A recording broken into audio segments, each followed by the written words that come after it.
Hi, this is Kim Watson. This is the second in my series of learning how to use MT4. In this video, I just want to run through the watch list, how to build yourself a bit of a watch list. So, if you can't see this particular section at the moment, and it's not showing, you've got just this going on, all you need to do is make sure you've got market watch clicked on here, and it will automatically come up on the left hand side.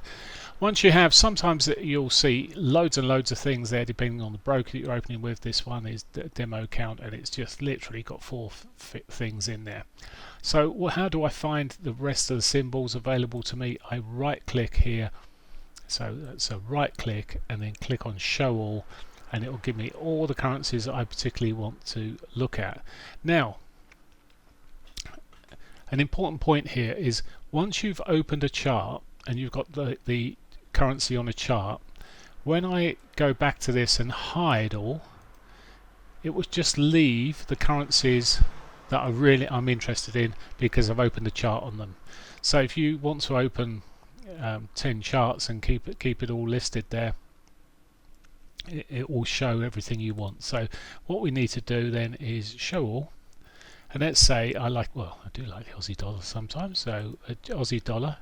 So I'll click on Aussie dollar, and on here I just click on chart window. So there you go, it gives you a standard chart window of the Aussie dollar, and this is core spreads, colors they do things in. We'll talk about that later on a different video.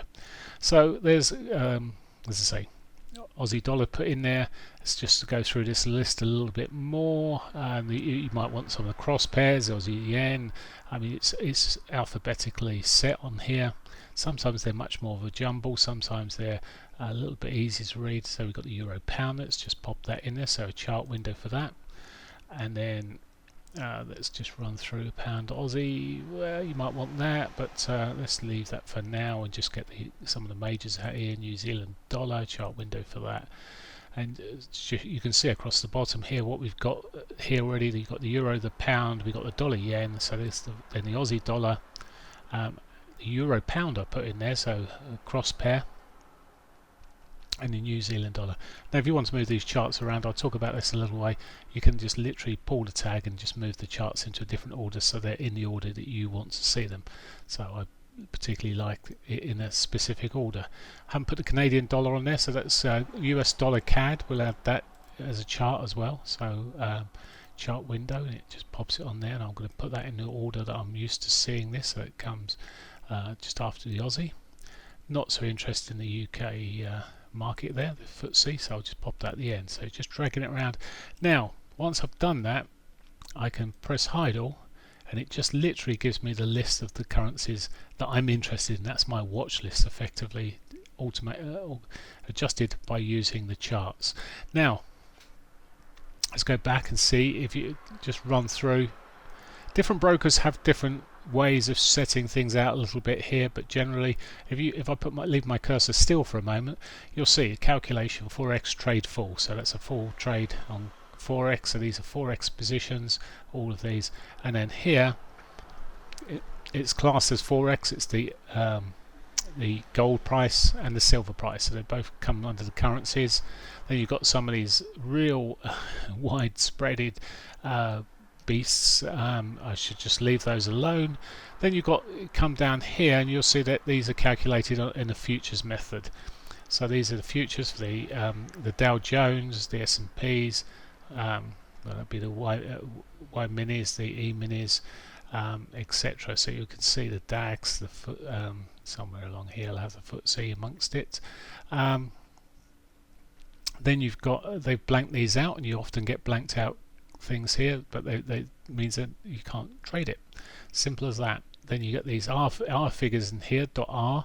Now these are CFDs. So if you're trading the CFDs and not spread betting, basically they're using the same platform. Some people that have got this is done on a 4x basis, so it's a full 4x contract. Here, down here, this is based on CFDs.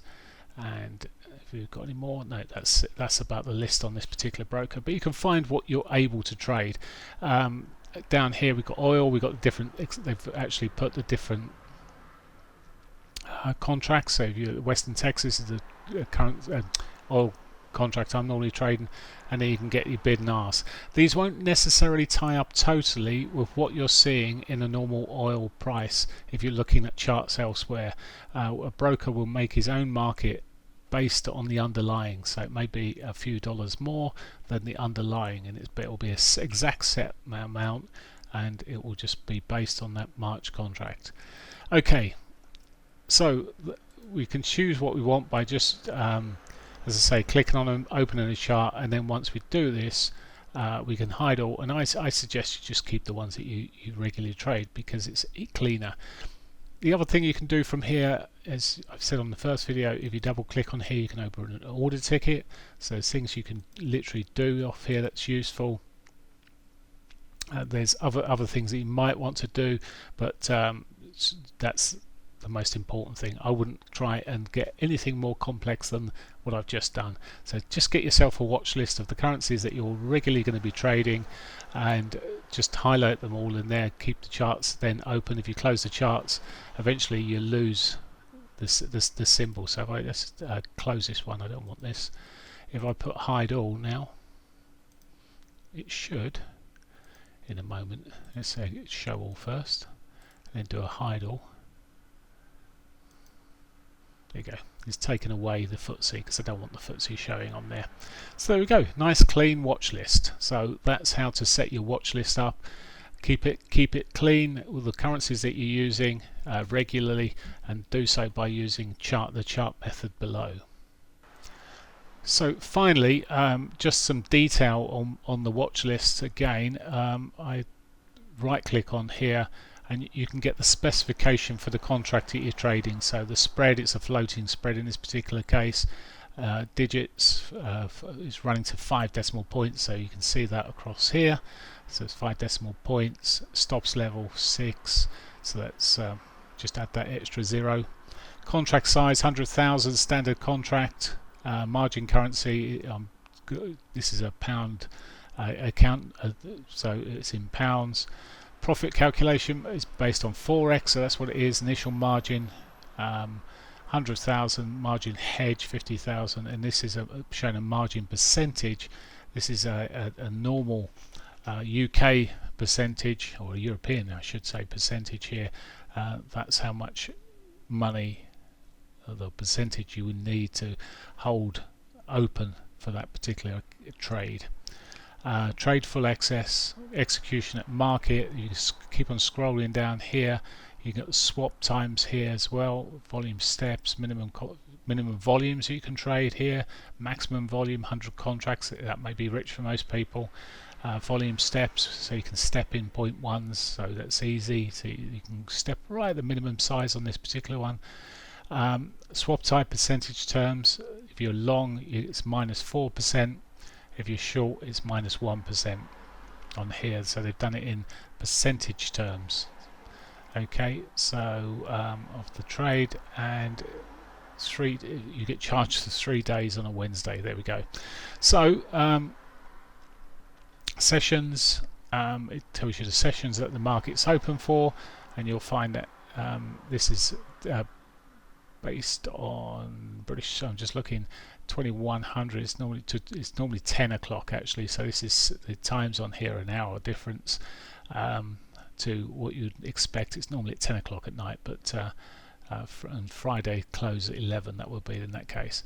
So there you go. You can see this, as I say, the contract details. So that's really all you need to know on the market watch side of things.